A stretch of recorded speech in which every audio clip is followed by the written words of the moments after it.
ప్రత్యర్థులను ముప్పు తిప్పలు పెట్టింది కేసీఆర్ గారు. దానివల్ల ఒనగూరినటువంటి ప్రయోజనాలు ఈరోజు బీఆర్ఎస్ పార్టీకి 900 పైచిలు కోట్ల ఎలక్ట్రల్ బాండ్స్ నిధి ఏ విధంగా వచ్చిందనేటువంటి సమాచారం ఇదివరకు అనేక సందర్భం చెప్పలేరు.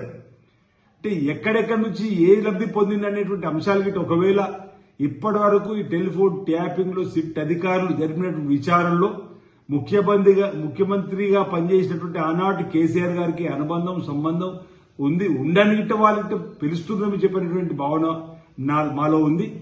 కేసీఆర్ గారు సిట్ ముందు హాజరు కావాలి, వాస్తవాలు చెప్పాలి, విచారణకు సహకరించాలి.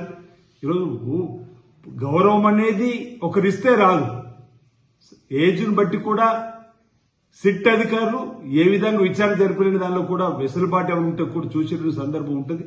ఈరోజు ముమ్మాటికి ఈరోజు టెలిఫోన్ ట్యాపింగ్ అయిందని లోకం కూడా కూస్తున్నది. కేసీఆర్ గారి కూతురు కవితనే అంది, మా ఆయన టెలిఫోన్ ట్యాపింగ్ కూడా చేసిరు అని చెప్పారన్నమాట. ఇన్ని వాస్తవాలు ఉన్నప్పుడు విచారణకు హాజరై విచారణకు సంబంధించినటువంటి ప్రశ్నలకు జవాబులు చెప్పుకోవాలి, ఆ ప్రశ్నలు ఎదుర్కోవాలి తప్ప చట్టానికి సహకరించవలసింది పోయి ఈ విధంగా వారు మాట్లాడిన మాటలు ప్రజాస్వామ్యం అందరు గమనిస్తున్నారు, వారి తీరును ఎండగడుతున్నారు.